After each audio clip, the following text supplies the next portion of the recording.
أعوذ بالله من الشيطان الرجيم بسم الله الرحمن الرحيم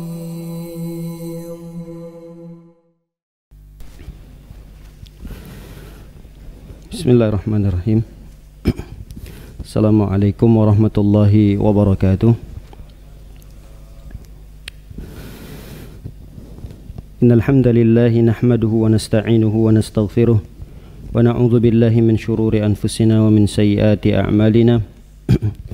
Man yahdihillahu fala mudilla lahu wa man yudlil fala hadiya lahu. Wa asyhadu an la ilaha illallah wahdahu la syarika lah wa asyhadu anna Muhammadan 'abduhu wa rasuluhu la nabiyya wa la rasula ba'dah. Ya ayyuhalladzina amanu ittaqullaha haqqa tuqatih wa la tamutunna illa wa antum muslimun.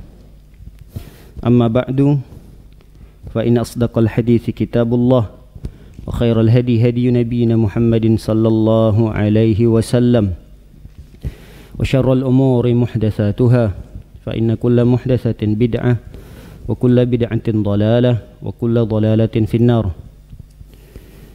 Masyarul muslimin dan muslimat yang semoga kita selalu dalam lindungan dan penjagaan Allah Subhanahu wa taala.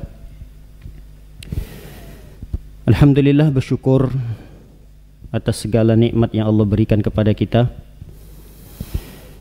yang dengannya kita bisa menunaikan kewajiban kita sebagai hamba Allah berupa salat subuh berjamaah, lalu dilanjutkan dengan beberapa saat ke depan untuk menuntut ilmu, bermajelis ilmu. Semoga apa yang kita lakukan ini adalah suatu kebaikan yang menjadi pahala di sisi Allah Subhanahu wa taala. Salawat dan salam tak lupa pula kita hadiahkan untuk Nabi kita tercinta, Nabi Muhammad sallallahu alaihi wasallam, yang telah mengajarkan kita segala sesuatu yang tidak terluputkan lagi di dalam Islam ini kecuali telah diajarkan oleh Nabi kita tercinta, Nabi Muhammad sallallahu alaihi wasallam.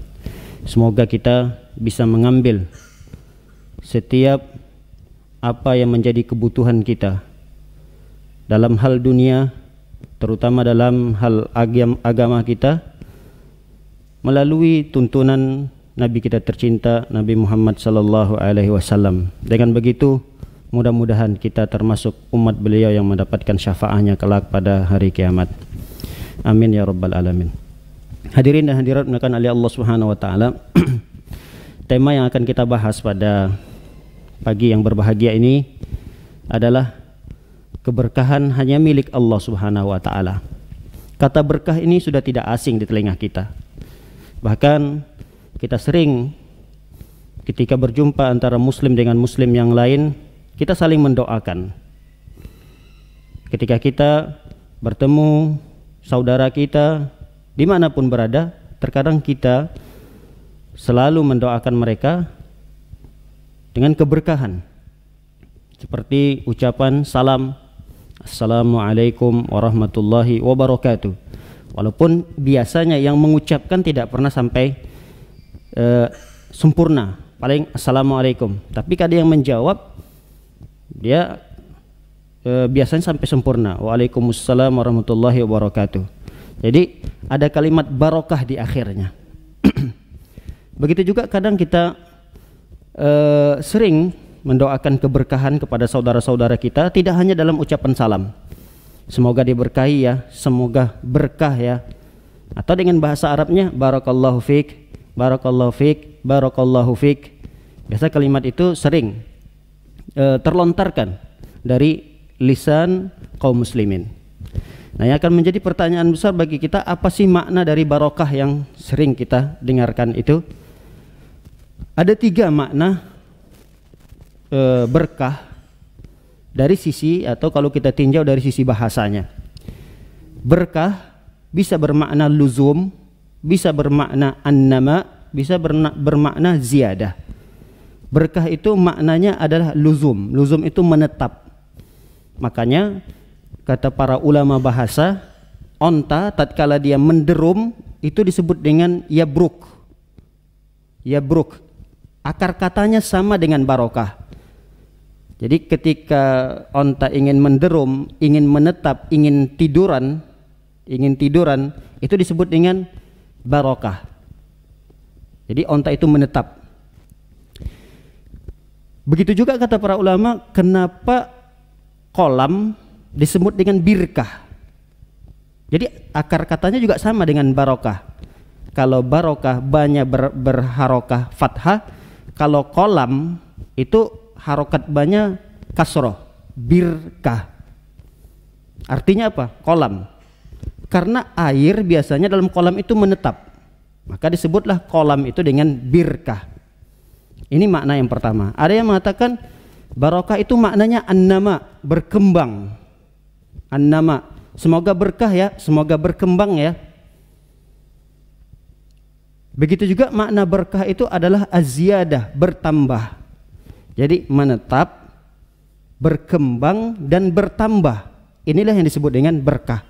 Jadi kalau kita mendoakan saudara kita, semoga berkah ya, barakallahu fiik, semoga Allah memberkahi Anda.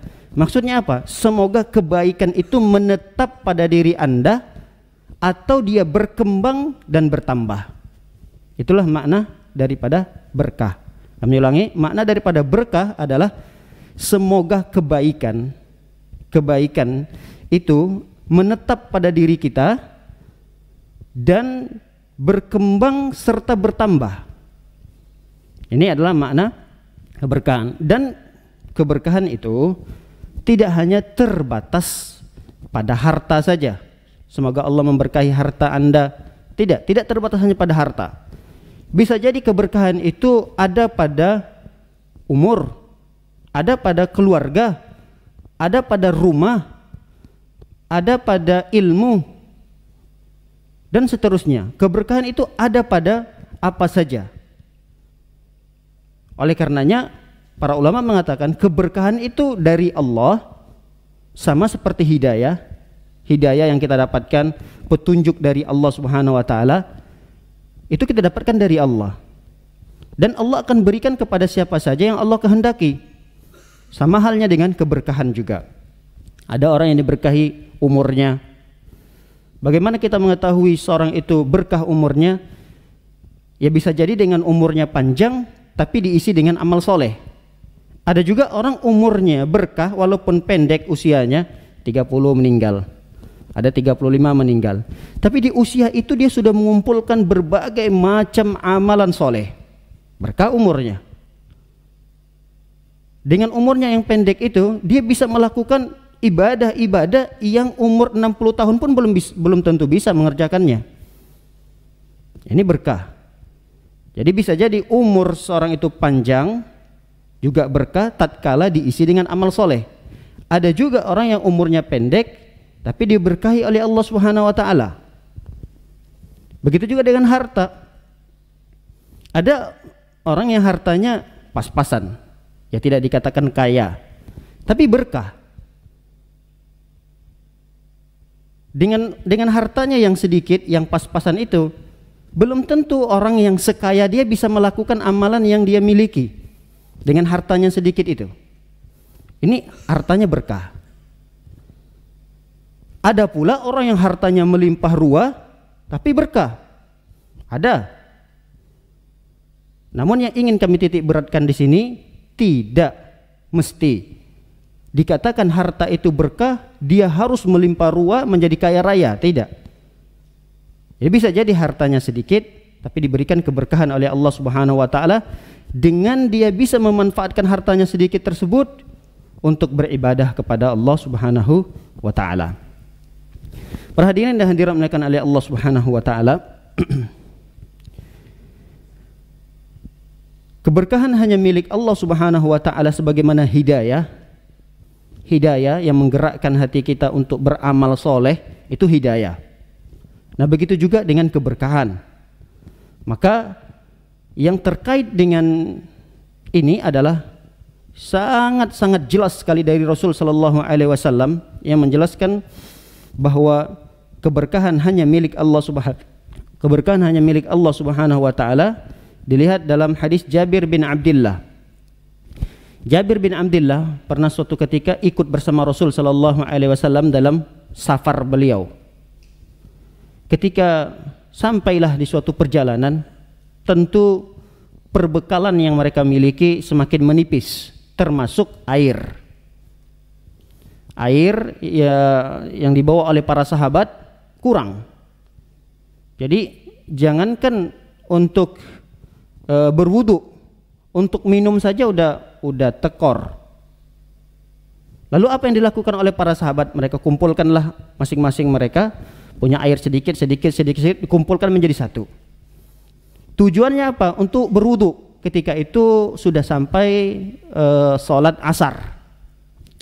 Dan versi kisah ini sangat banyak sekali. Ini tidak satu versi, banyak sekali versi-versinya. Tapi intinya adalah menunjukkan bagaimana di sini keberkahan yang diberikan oleh Allah kepada Nabi kita Muhammad sallallahu alaihi wasallam. Lalu ketika itu Rasul sallallahu alaihi wasallam memanggil para sahabat, dan para sahabat mengatakan, "Walaisa ma'ana ma'un ghaira fadlatin." Ya Rasulullah, tidak ada lagi air ya Rasulullah, kecuali cuma sisa yang sedikit ini. Kata Rasul sallallahu alaihi wasallam, "Faju'ila fi ina'in fa utiyan Nabi sallallahu alaihi wasallam." Jabir pun mengatakan, "Ya sudah, coba gabungkan airnya menjadi satu wadah." Lalu datangkan kepada Rasul sallallahu alaihi wasallam. Setelah air itu digabungkan menjadi satu wadah, didatangkan kepada Rasulullah. Apa yang dilakukan oleh Rasulullah? Fa adkhala yadahu fihi wa farraja asabi'ahu. Kata Jabir, sahabat Nabi yang langsung melihat dengan pantat kepalanya, setelah air itu didatangkan kepada Nabi, lalu Rasul SAW memasukkan tangannya, terlihatlah dari jari jemari Rasulullah itu memancarkan air. Bayangkan, seperti keran. Bahkan tidak seperti keran, setiap jari beliau, setiap jari jemari beliau ini memancarkan air, keluar air. Dan yang memanfaatkan air itu tidak 1, 2, 3 orang. Lalu ditanyakanlah, dilanjutkanlah hadisnya. Rasul sallallahu alaihi wasallam ketika memasukkan tangannya ke dalam wadah tadi, lalu Rasulullah memanggil, "Hayya ala ahli wudu." Ayo ke sini. Siapa yang tadi yang mau berwudu? Kata Rasul sallallahu alaihi wasallam. Al barakatu minallah. Ini syahid. Ini titik yang ingin kita sampaikan. Titik berat yang ingin kita sampaikan pada pembahasan ini, bahwa al barakatu minallah. Keberkahan itu kata Rasulullah dari Allah. Maksudnya mukjizat yang dilihat oleh para sahabat, yang air memancar di jari jemari Rasul sallallahu alaihi wasallam, ini bagian daripada keberkahan. Keberkahan ini dari Allah, Allah yang memberikannya. Artinya kesaktian yang dimiliki Rasulullah tidak begitu saja datang, tapi ini adalah merupakan keberkahan dari Allah Subhanahu wa taala. Lalu para sahabat bertanya ketika itu, "Wahai Jabir, ketika itu kalian dengan para sahabat berapa orang jumlahnya yang memanfaatkan air itu?" Lalu Jabir pun menjawab, "Alfan wa arba'ami'atin." Ada 1.400 orang. 1.400 orang. Ini bukan jumlah yang sedikit. Air keluar memancar dari jari jemari Rasulullah, dan itu dimanfaatkan oleh 1.400 orang. Kata Jabir, kami tidak hanya memanfaatkan itu untuk berwudu, bahkan kami juga mengambil keberkahan itu untuk minum. Jadi Jabir mengatakan bahwa sampai-sampai saya memanfaatkan air yang terpancar dari tangan Rasulullah SAW keluar dari jari jemari Rasulullah itu, saya gunakan untuk minum, kata Jabir. Nah, potongan daripada kisah ini menjelaskan bahwa al-barakatu minallah, keberkahan hanyalah datangnya dari Allah Subhanahu wa taala. Lalu untuk mendapatkan keberkahan itu tentu ada jalan, ada sebab-sebabnya, yang harus kita tempuh. Jadi keberkahan Allah Subhanahu wa taala tidak begitu saja turun dan tidak begitu saja Allah berikan kepada kita. Tapi harus ada jalan yang menjadi sebab di mana kita bisa mengambil dan meraih keberkahan dari Allah Subhanahu wa taala itu. Begitu juga keberkahan itu karena milik Allah, hanya Allah lah memberikan kepada siapa yang Allah kehendaki. Makanya kita lihat, kadang Allah Subhanahu wa taala memberikan keberkahan itu kepada para nabi dan para rasul. Para nabi dan para rasul tidak diragukan lagi.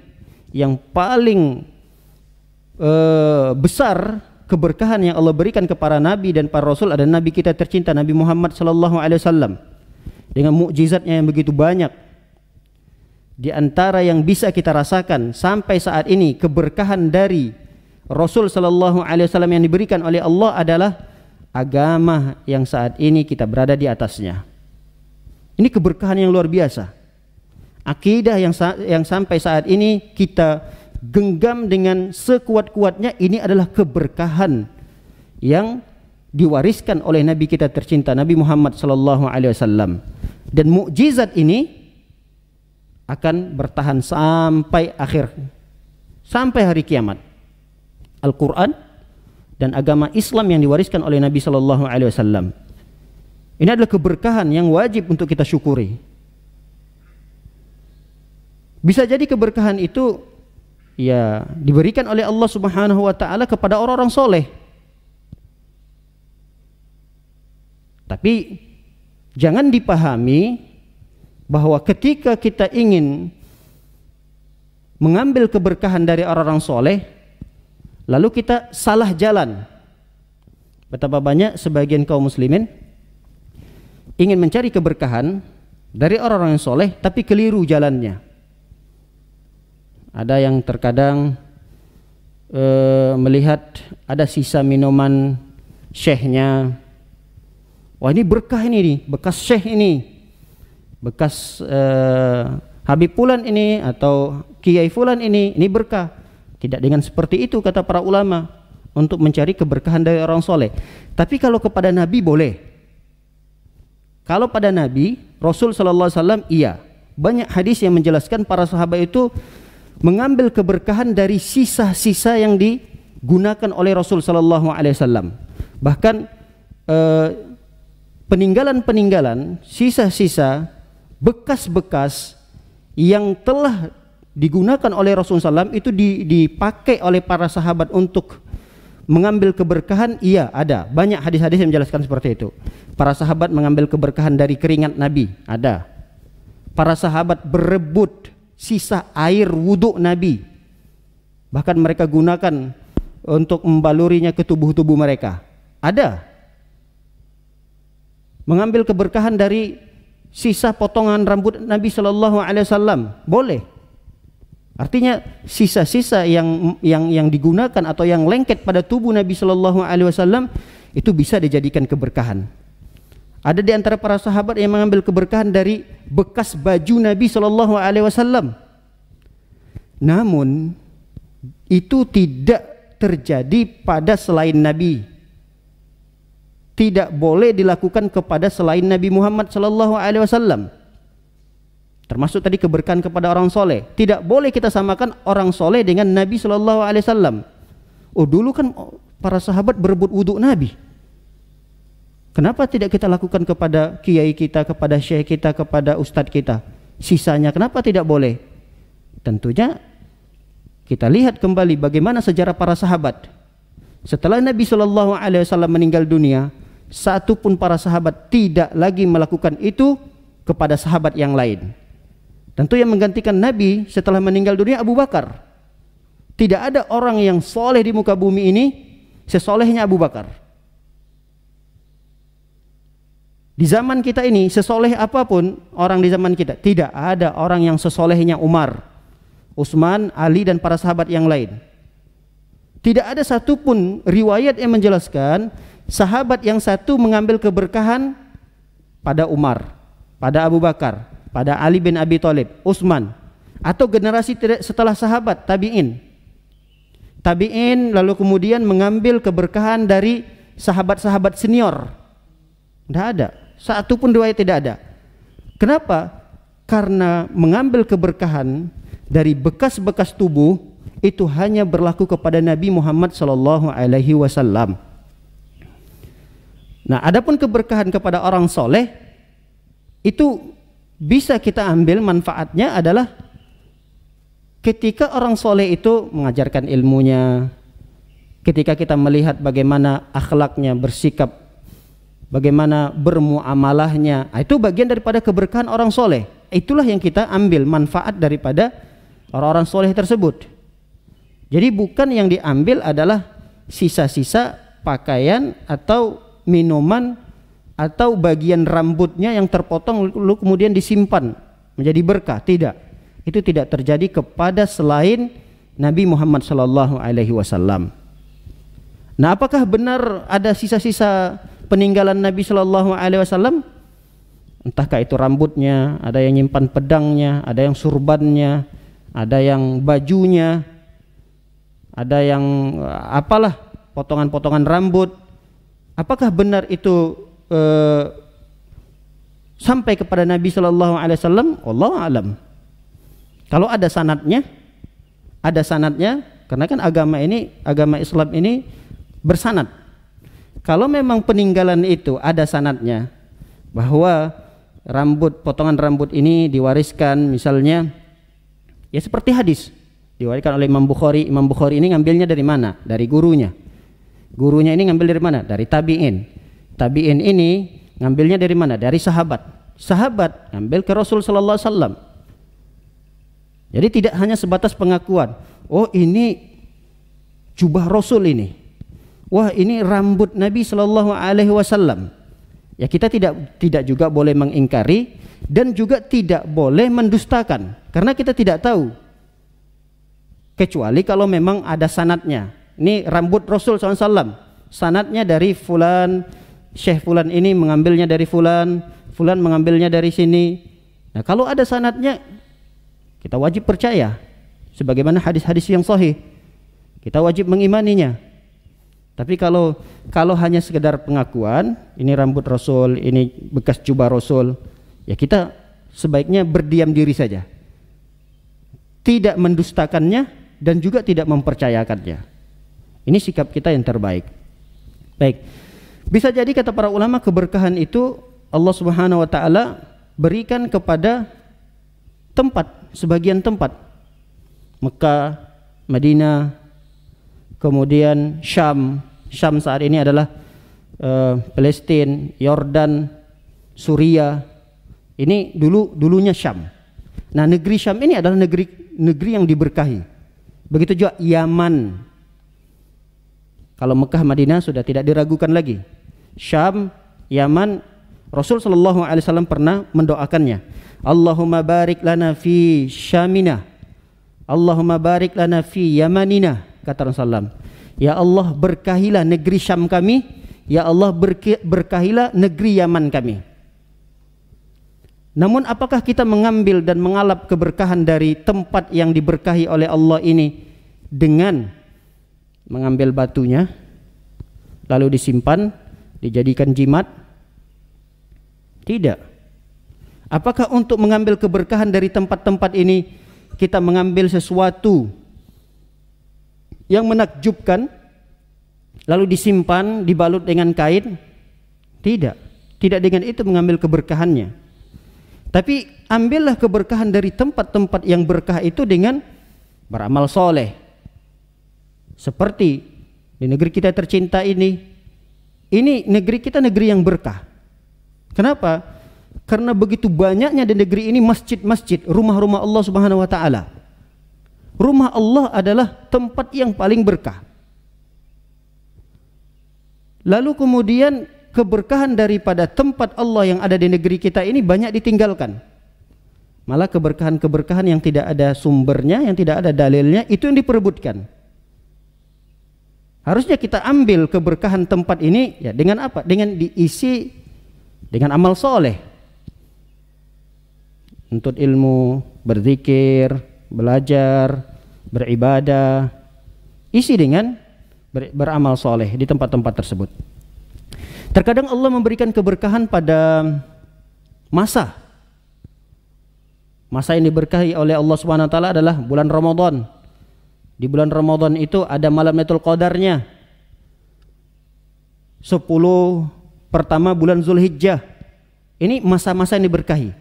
Hari Jumat, ini hari berkah. Idul Fitri, Idul Adha, ini hari berkah. Rasul sallallahu alaihi wasallam bersabda, "Kunna nu'mar." Ini hadis yang diriwayatkan oleh Ummu Atiyah. "Kunna nu'mar an nakhruja yaumal Id." Kami para perempuan-perempuan ini diperintahkan oleh Rasul sallallahu alaihi wasallam untuk keluar pada hari Id. Hatta nukhrijal bikra min khidriha. Bahkan kami suruh perempuan-perempuan yang masih dalam pingitan, kami suruh keluar. Hatta nakhrujul huyyat. Perempuan-perempuan yang sedang haid pun kami suruh keluar untuk menyaksikan pelaksanaan sholat Idul Fitri dan Idul Adha. Fakunna khalfan nas. Kami yang sedang haid-haid ini ya berdiri di belakang, tidak dekat-dekat dengan lapangan di mana kaum muslimin mengerjakan sholat.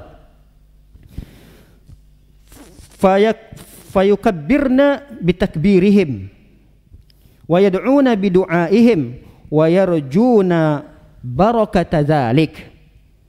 Kata perempuan-perempuan yang sedang haid ini yang berada di belakang-belakang, ya kami bertakbir bersama takbirnya kaum muslimin. Kami berdoa dengan doanya kaum muslimin dan kami berharap mendapatkan keberkahan daripada hari Id tersebut. Lihat, perempuan-perempuan saja tidak ada perintahnya dari Rasulullah untuk keluar mengerjakan sholat 5 waktu. Tapi khusus pada Idul Fitri, Idul Adha diperintahkan oleh Nabi SAW keluar semuanya. Ini menunjukkan syiar Islam. Syiar, ikonnya umat Islam itu pada 2 hari besar ini, Idul Fitri, Idul Adha. Bukan keluarnya itu dengan kondisi biasa gitu. Bukan tidak berharap apa-apa, tapi berharap keberkahan. Maka terkadang Allah Subhanahu wa taala memberikan keberkahan itu pada masa. Begitu juga terkadang Allah Subhanahu wa taala memberikan keberkahan itu pada waktu. Di antara waktu yang diberikan keberkahan oleh Allah Subhanahu wa taala dari waktu pagi. Ya pagi seperti saat ini. Ini waktu yang diberkahi. Makanya Rasulullah SAW berdoa, Allahumma barik fi ummati, Allahumma barik fi ummati fi bukuriha. Kata Rasulullah SAW mendoakan, Allahumma barik li ummati fi bukuriha. Ya Allah, berkahilah umat-umatku ini pada pagi harinya. Jadi waktu yang sangat berkah. Jadi sangat sayang sekali waktu-waktu keberkahan itu disia-siakan.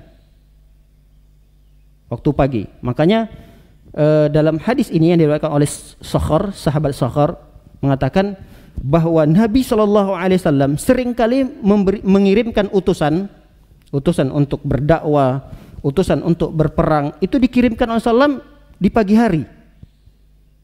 Tidak pernah Rasulullah itu mengirimkan udah ada mau mepet-mepet siang hari, apalagi sore hari. Jadi di pagi-pagi hari itu Rasulullah SAW menyegerakan para sahabat untuk, ya kalau mau bekerja, kalau mencari nafkah, pokoknya manfaatkanlah waktu yang berkah itu dengan perkara yang bermanfaat pula. Bahkan sahabat Sakhar ini setelah mendengarkan doa Nabi SAW ini, setelah mendengarkan doa ini, beliau melakukan suatu hal yang sangat-sangat menguntungkan bagi dunia beliau. Apa itu? Setelah saya mendengarkan hadis ini, Sakhar mengirim pegawai-pegawainya itu rajulan tajiran, ya, untuk berdagang di pagi hari. Wa kana idza ba'atha tijaratan ba'athahum awwalan nahar. Apabila ingin mengirim dagangan-dagangannya itu di pagi hari, dan jadilah Sakhar ini sahabat yang kaya raya dan hartanya melimpah ruah. Kenapa? Karena mendapatkan doa keberkahan dari Rasul sallallahu alaihi wasallam. Ya di masa kita ini tidak asing lagi. Ya kita memang harus berangkatnya di pagi-pagi hari. Bahkan ada yang diantara kita berangkat setelah sholat subuh langsung berangkat kerja. Alhamdulillah ini bisa terpraktekkan di negeri kita tercinta, yaitu berangkat bekerja di pagi-pagi hari, atau hal-hal yang bermanfaat yang lainnya untuk akhirat kita. Kita manfaatkan waktu-waktu yang berkah ini dengan beribadah. Bisa jadi kata para ulama keberkahan itu diberikan oleh Allah Subhanahu wa taala kepada benda-benda. Kalau tadi pada perorangan, kepada manusia, kepada masa, kepada zaman, bisa jadi keberkahan itu diberikan oleh Allah kepada benda. Seperti hujan. Air hujan, ini air berkah. Allah Subhanahu wa taala berfirman dalam surah Qaf, "Wa nazzalna minas sama'i ma'an mubarakan fa'ambatna bihi jannatin wa habbal hasid." Kata Allah Subhanahu wa taala, kami turunkan dari langit ini ma'an mubarakan, air yang berkah. Jadi kata para ulama, sesuatu kalau dikatakan diberikan keberkahan, maka sesuatu itu disebut dengan mubarak. Jadi kalau sesuatu diberikan keberkahan oleh Allah, nah sesuatu ini disebut dengan mubarak. Mubarak. Makanya Allah SWT mengatakan ma'an mubarakan, mubarak, air yang diberkahi, air yang diberikan keberkahan oleh Allah Subhanahu wa taala, yaitu air hujan. Makanya dalam sebuah hadis, para sahabat pernah melihat Nabi SAW sengaja hujan-hujanan, membuka kepalanya. Jadi biasanya Nabi SAW itu kebiasaannya menutup kepalanya, dengan sorban atau dengan sesuatu lah. Dan Rasulullah SAW itu sangat-sangat jarang sekali membuka kepalanya, hampir tidak terlihat gaya rambut Rasulullah SAW. Hampir tidak pernah dilihatkan oleh Rasulullah SAW seperti apa rambut Nabi SAW dalam kesehariannya. Selalu Rasulullah SAW itu menggunakan penutup kepalanya. Tapi pernah suatu ketika hujan turun, Rasul buka. Supaya apa? Supaya air hujan itu mengenai kepala beliau. Maka dalam sebuah hadis yang lain, sampai air hujan itu membasahi jenggot-jenggot Nabi SAW. Bolehkah kita melakukan itu? Boleh, sebagaimana dilakukan oleh Nabi SAW. Main hujan-hujanan. Tapi ketika itu tidak sampai basah seluruh Nabi, seluruh tubuh Nabi tidak basah. Artinya sedikit saja. Ketika turun hujan, lalu kemudian Rasulullah SAW menjadikan kepala beliau terkena oleh hujan tersebut. Memang tidak harus semua basah. Yang penting adalah keberkah dari hujan itu diambil. Dan itu dilakukan oleh Nabi SAW. Terkadang pada benda yang lain seperti zaitun, seperti pohon kurma. Ini pohon kurma juga pohon yang diberkahi. Banyak hadis yang menjelaskan tentang itu. Kalau pohonnya diberkahi berarti buahnya berkah. Dan segala sesuatu yang terkait dengan kurma itu berarti berkah. Sekali lagi, keberkahan daripada pohon kurma ini jangan disalahartikan. Jangan menjadi pohon yang berkah ini, kalau gitu kita usap-usaplah pohon kurma ini. Pohon kurma ini balutilah dengan kain. Beberapa hari kemudian kainnya nanti diambil, disimpan. Bukan.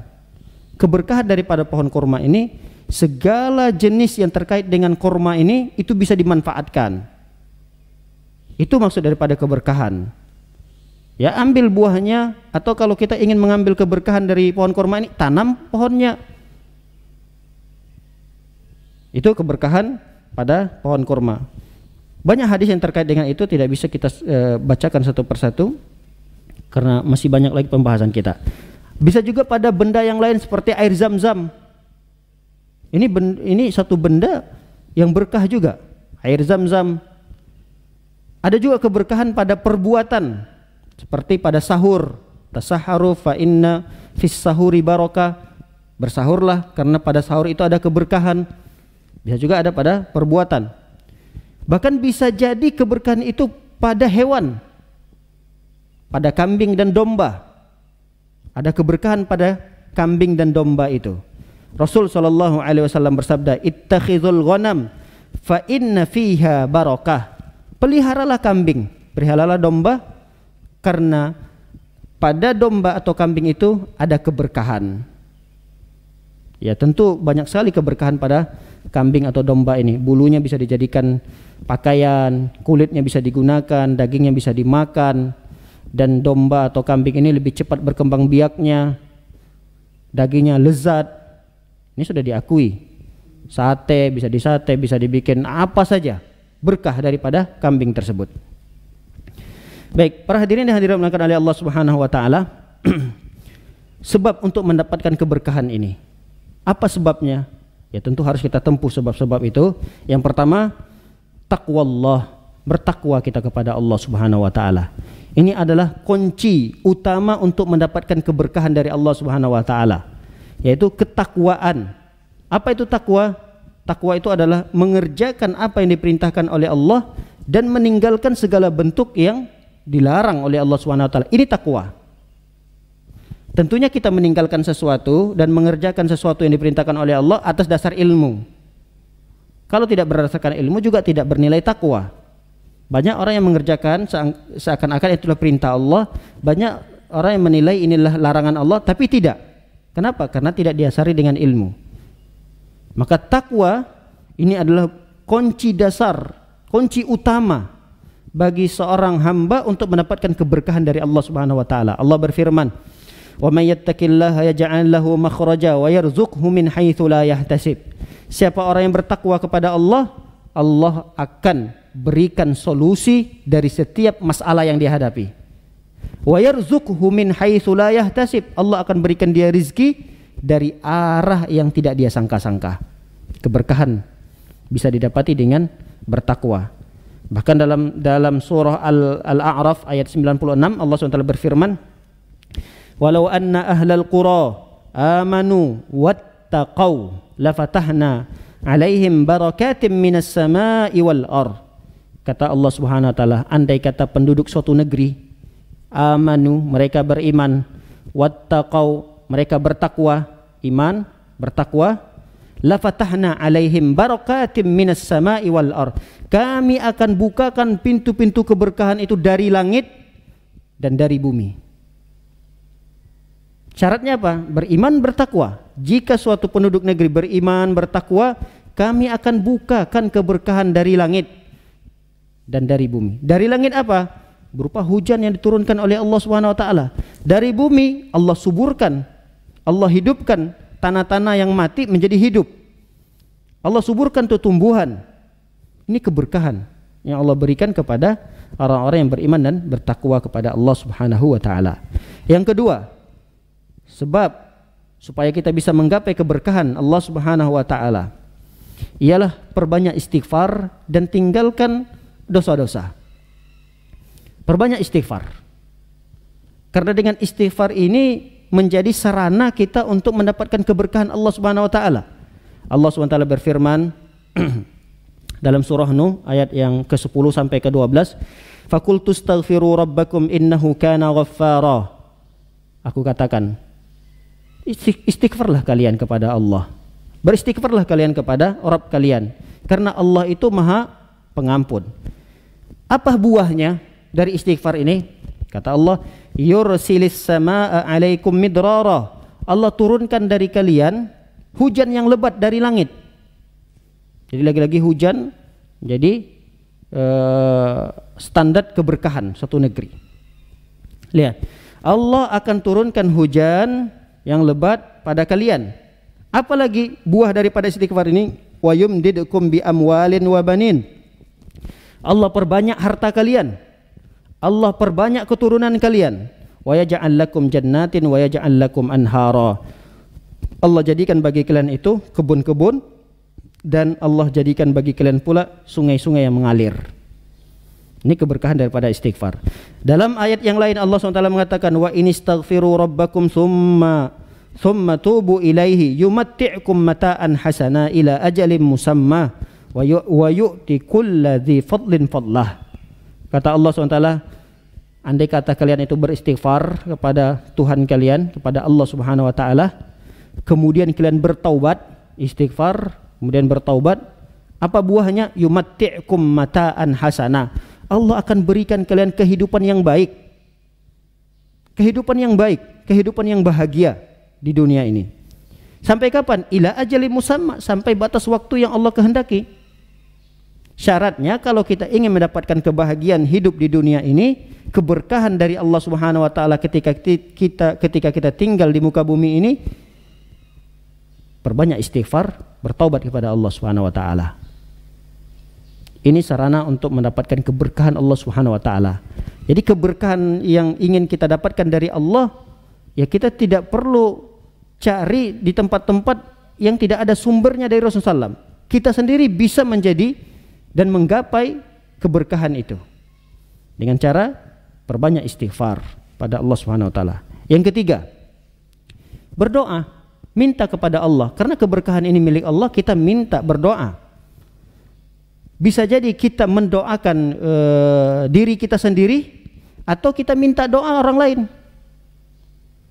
Seperti sering kita dengarkan di dalam doa-doa kunut witir, Allahumma dina fi man hadait, wa afina fi man afait, wa tawallana fi ma tawallait, wa barik lana fi ma a'taita, fi ma a'tait. Ya Allah, berkahilah kami pada apa yang Engkau berikan. Apa yang Engkau berikan kepada kami ini ya Allah? Harta, keluarga yang Kau titipkan, rumah yang Kau titipkan, kendaraan ya Allah, berilah keberkahan padanya. Jadi ini doa kita. Wa barik lana fi ma a'taita. Ya Allah, berkahilah apa yang Kau titipkan kepada kami ini ya Allah. Ini doa. Dan inilah sarana untuk mendapatkan keberkahan Allah Subhanahu wa taala. Atau kita minta doa kepada orang lain. Seperti yang terjadi di zaman Nabi sallallahu alaihi wasallam. Pernah ada sebuah cerita atau sebuah kisah Abu Talha dengan istrinya Ummu Sulaim. Abu Talha dengan Ummu Sulaim. Mereka ini menikah, lahirlah seorang anak. Anaknya memang sakit-sakitan. Ujiannya adalah memang luar biasa, anaknya sakit-sakitan. Suatu ketika Abu Talha ini keluarlah ingin mencari nafkah. Nah, dengan kepergian Abu Talha ini di siang hari, ternyata anaknya yang sakit-sakitan tadi meninggal dunia. Tapi istrinya Ummu Sulaim berpesan kepada keluarganya, keluarga Abu Talha dan semua yang hadir ketika itu, tolong informasi ini tidak boleh ada yang menyampaikan kepada suami saya kecuali saya. Abu Talha tidak dijemput, tidak dipanggil. Biarkan saja Abu Talha datang dengan sendirinya ke rumah. Dan tidak boleh ada yang menyampaikan informasi ini. Karena para sahabat semuanya amanah, semuanya adem ayem, tidak ada seperti sesuatu yang terjadi. Semuanya diam saja. Lalu para sahabat, keluarga-keluarga yang sudah kumpul takziah.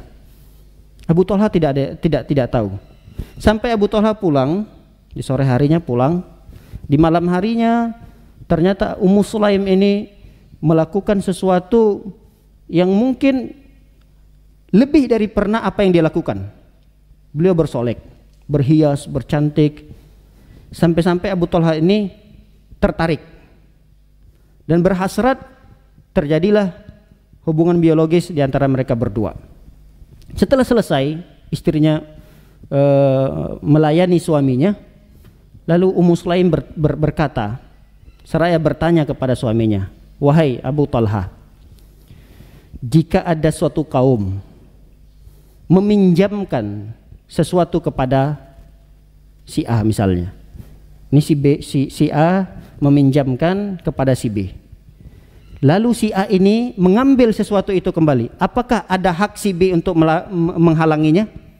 Kata Abu Talha, nggak mungkin, nggak ada hak dong si B untuk menghalangi. Ini kan pinjaman. Kalau si A untuk mengambil pinjaman itu kembali, ditarik lagi, si B tidak punya hak untuk menghalanginya. Lalu kata Ummu Sulaim, bagaimana kalau itu terjadi pada putra Anda wahai Abu Talha? Langsung kaget Abu Talha dan paham Abu Talha, ada apa yang terjadi dengan putra saya? Artinya itu kan titipan dari Allah. Kalau Allah ambil, apakah ada hak bagi kita untuk menghalanginya? Itu yang dimaksud oleh Ummu Sulaim. Seraya Abu Talha melihat dari perawakan wajahnya, beliau marah sekali, kesal. Kenapa beliau tidak dikasih tahu? Sampai di malam hari anaknya sudah meninggal, bahkan sudah selesai penguburan, sudah semua tidak ada masalah. Suami yang mana tidak marah menghadapi kondisi seperti ini?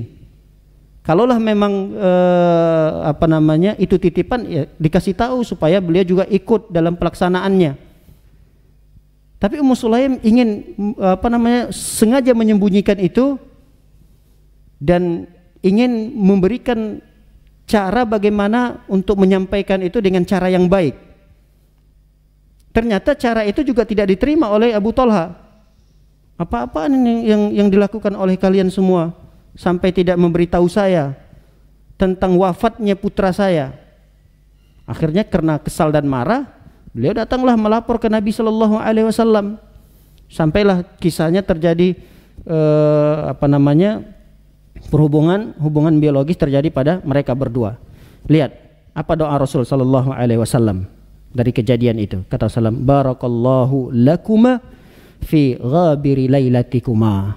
Semoga Allah Subhanahu wa taala memberkahi apa yang terjadi pada malam itu. Apa yang kalian lakukan di malam itu, semoga Allah memberkahi kalian berdua. Dengan doa keberkahan dari Nabi Shallallahu Alaihi Wasallam, ternyata lahirlah dari hubungan biologis itu seorang anak bernama Abdullah. Dan dalam hadis ini dijelaskan bahwa anak itu terlahir dalam kondisi baik, soleh sekali anak tersebut. Kenapa? Karena mendapatkan doa keberkahan dari Nabi Shallallahu Alaihi Wasallam. Begitu juga kalau kita lihat banyak sekali kisah-kisah tentang bagaimana doa keberkahan ini sangat perlu untuk kita harapkan. Baik itu kita sendiri mendoakannya atau doa dari orang lain. Pernah terjadi juga di zaman Nabi Shallallahu Alaihi Wasallam, seorang sahabat yang bernama Urwah, diberikan amanah oleh Rasulullah SAW 1 dinar. Wahai Urwah, tolong belikan 1 dinar ini kambing. Pergilah Urwah tadi ke pasar.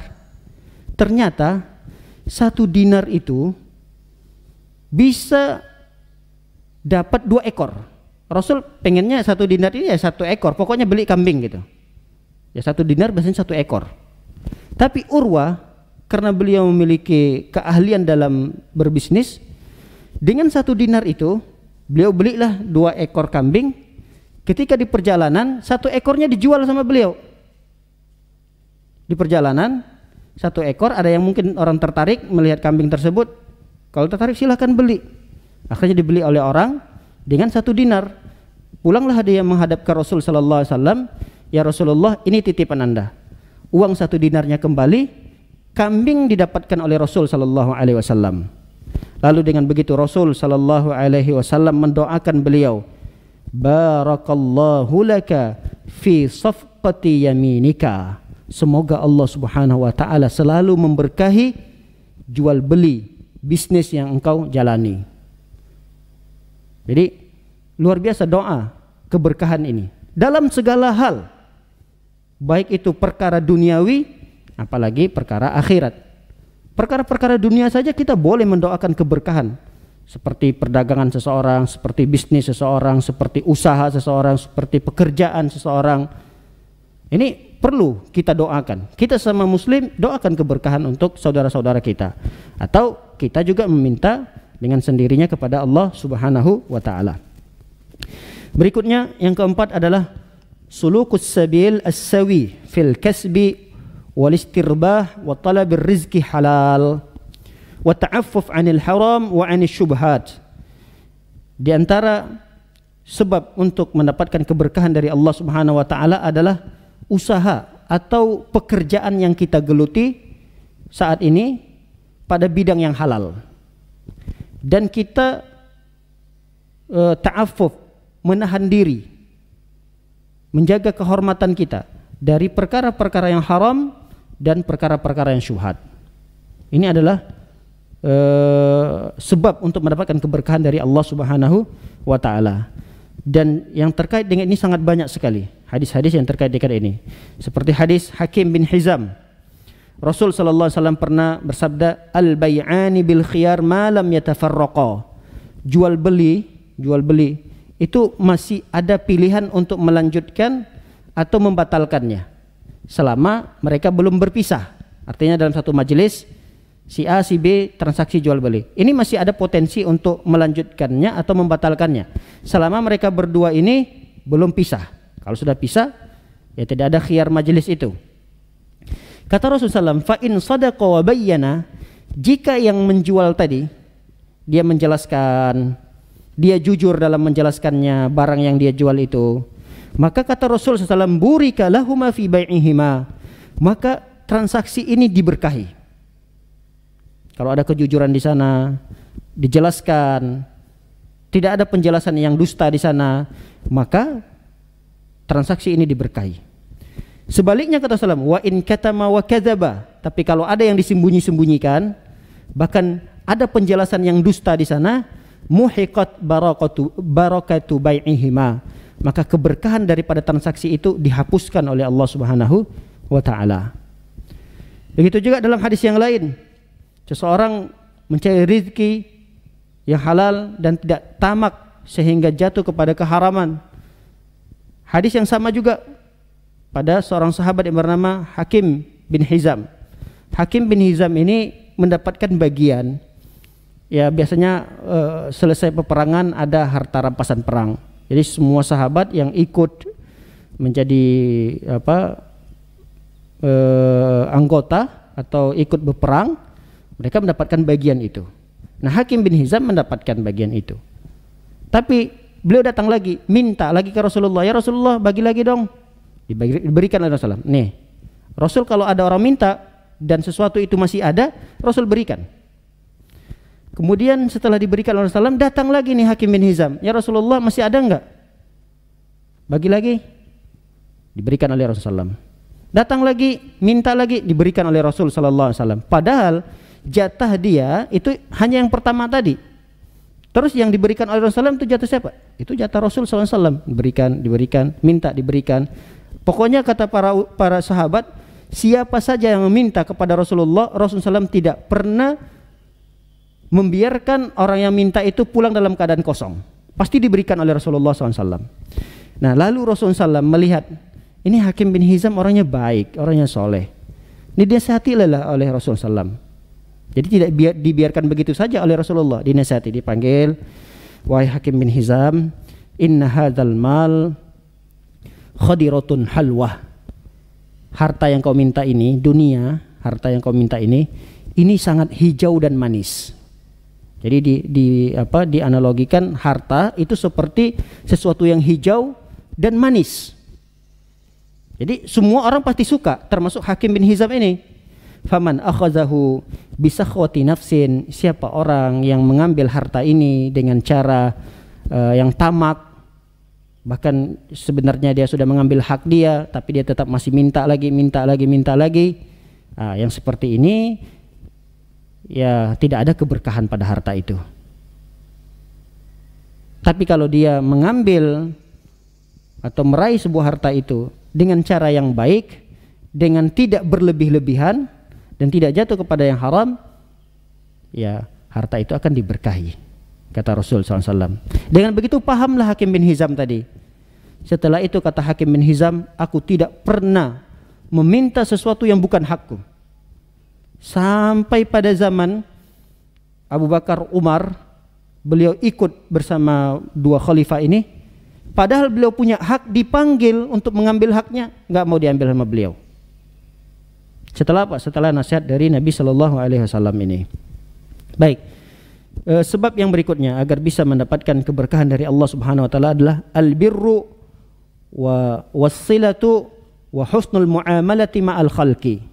Jadi untuk mendapatkan keberkahan dari Allah Subhanahu Wa Taala dengan cara albir, berbuat baik, berbakti, berbuat baik, wasilah, bersilaturahmi, wa husnul muamalah, baiknya interaksi kita dengan sesama makhluk, dengan sesama manusia. Jadi di antara hal yang dapat menjadi sebab untuk mendapatkan keberkahan Allah adalah bakti kita, berbuat baik kita, silaturahmi, dan muamalah kita sesama makhluk. Maksudnya muamalah yang baik. Hadis yang menjelaskan tentang itu adalah hadis Nabi sallallahu alaihi wasallam, "Man ahabba an yubsata lahu fi rizqi wa yunsa'u lahu fi atharihi, falyasil rahimahu. Siapa orang yang suka diluaskan rezekinya, dipanjangkan umurnya, maka sambunglah tali silaturahmi. Aisyah radhiyallahu taala anha pernah berkomentar. Kata beliau, "Inna husnal khuluq." Sesungguhnya baiknya akhlak. Akhlak seseorang yang baik, wa husnul jiwar, baiknya dalam bertetangga. Wasilatur rahim, bersilaturahmi. Ta'murud dar, menjadikan rumah itu makmur. Wa tazidu fil a'mar, dan menjadikan usia seorang itu bertambah. Lihat, Aisyah mengatakan ketika mengomentari hadis ini, sesungguhnya akhlak yang baik, ketika seseorang menghiasi dirinya dengan akhlak yang baik, ketika bertutur seperti apa, bertindak seperti apa, ketika di hadapan ini, di hadapan itu, ini akhlak, adab.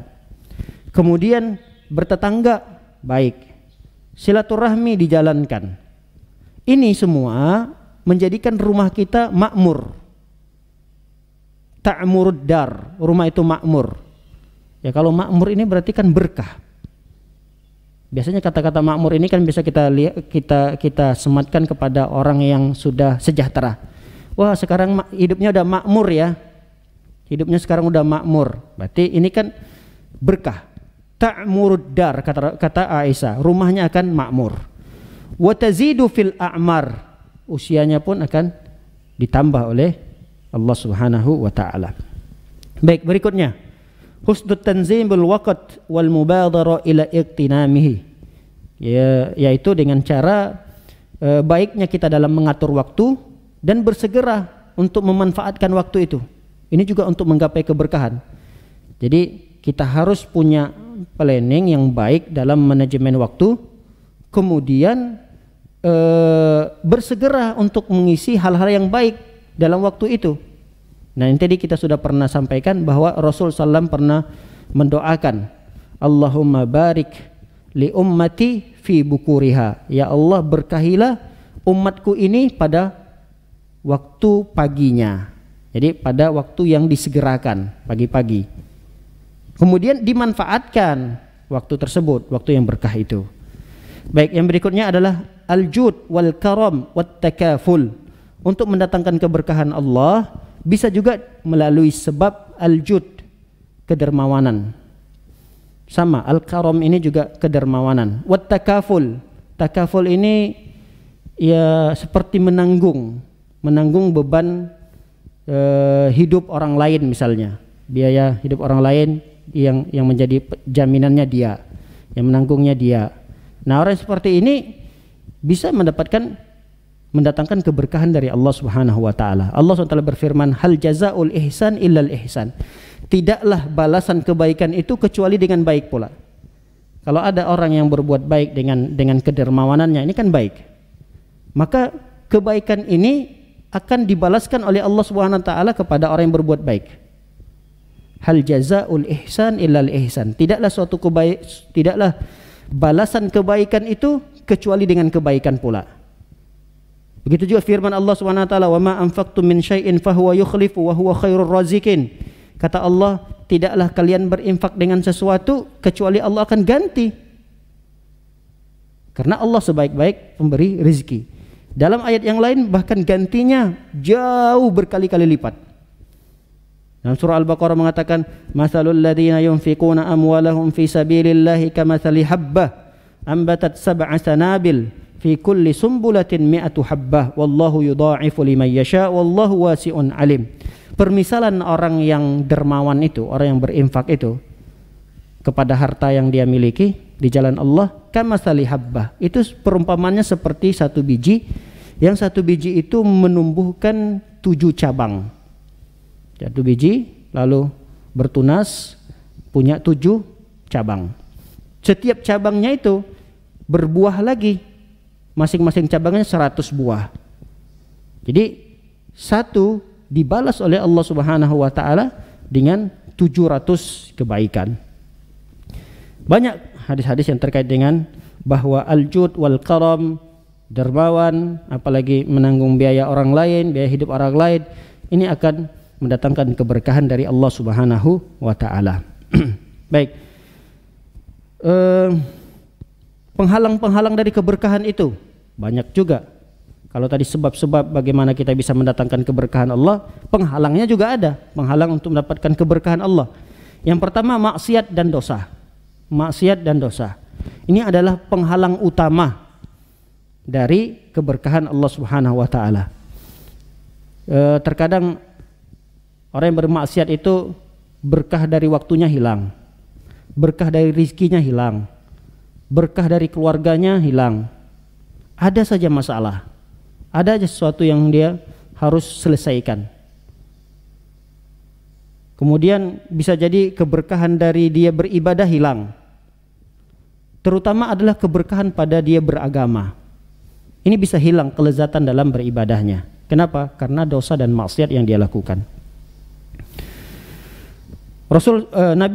Nabi Shallallahu Alaihi Wasallam menjelaskan hal ini banyak sekali dalam hadis-hadis. Tapi kita ambil dari firman Allah Subhanahu wa taala terkait dengan maksiat dan dosa ini dapat menghilangkan keberkahan. Nanti bisa dilihat dalam surah Ar-Rum ayat ke-41.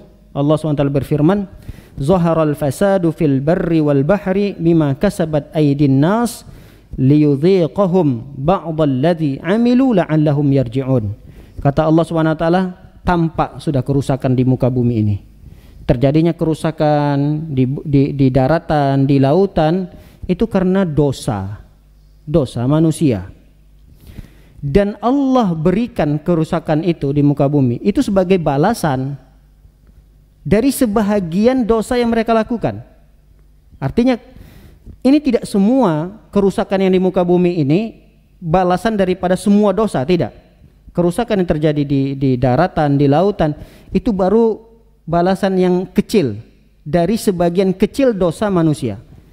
Andai kata semua dosa manusia langsung diturunkan oleh Allah SWT kerusakannya, azabnya, dicabut oleh Allah keberkahannya, udah tidak ada lagi tempat bagi manusia di muka bumi ini. Kalau semuanya Allah SWT ingin balas di dunia ini. Tapi itu hanya sedikit kata Allah SWT yang baru Allah tampakkan.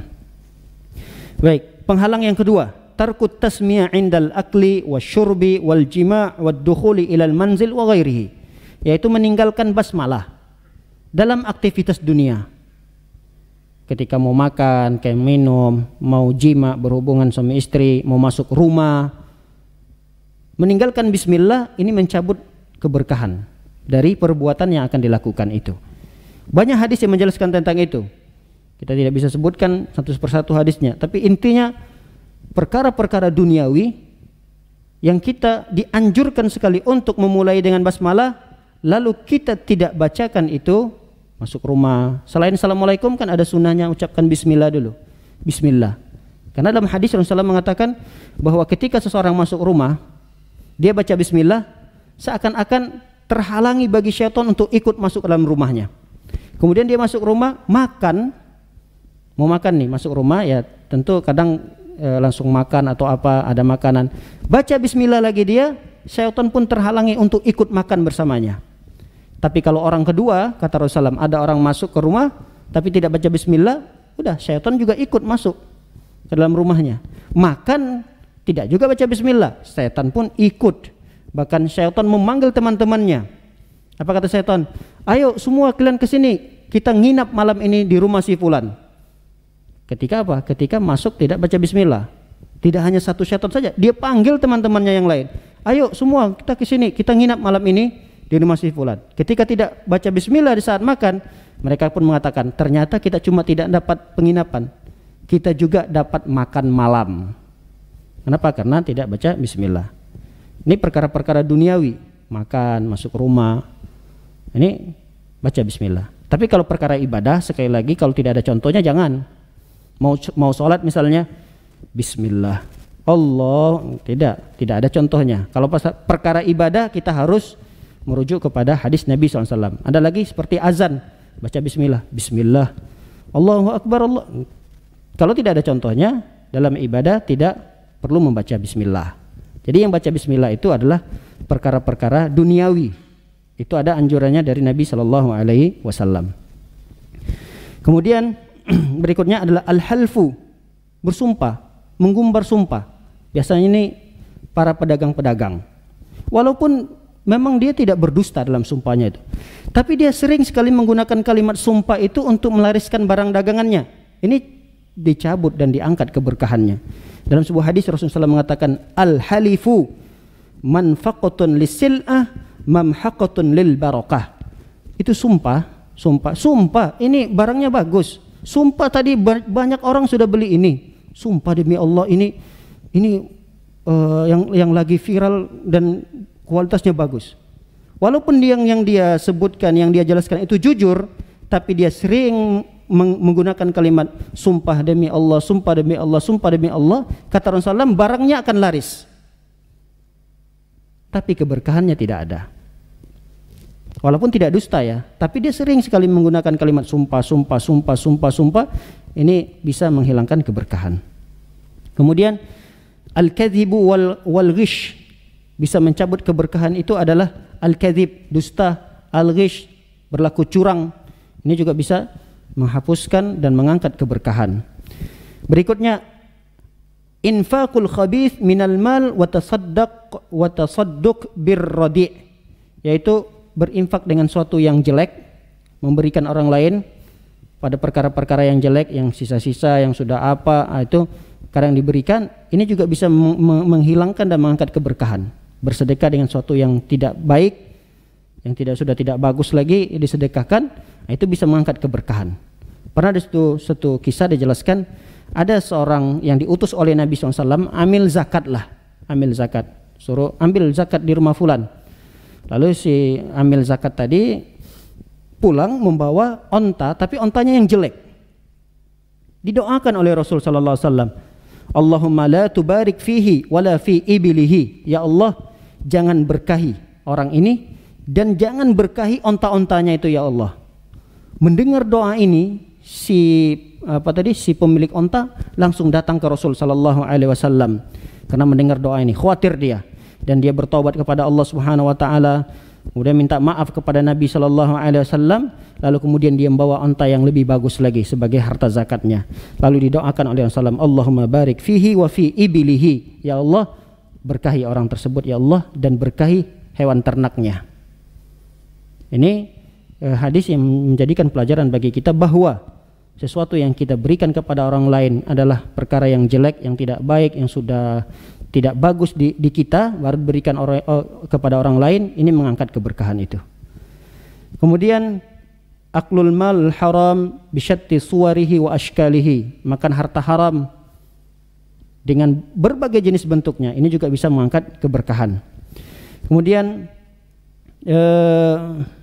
yang penghalang lainnya adalah man'uz zakah, tidak menzakati hartanya. Yang lainnya lagi adalah al-hirsu wa kathrati at-tama' wa raghbati fid dunya, terlalu berambisi, rakus terhadap perkara dunia. Jadi apa yang dimiliki oleh orang lain, dia pengen sekali, berambisi sekali untuk punya juga seperti orang lain, tapi dia tidak punya kemampuan. Nah, ini bisa mencabut keberkahan hidupnya. Kemudian tatfiful kail wal mizan, mengurangi timbangan saat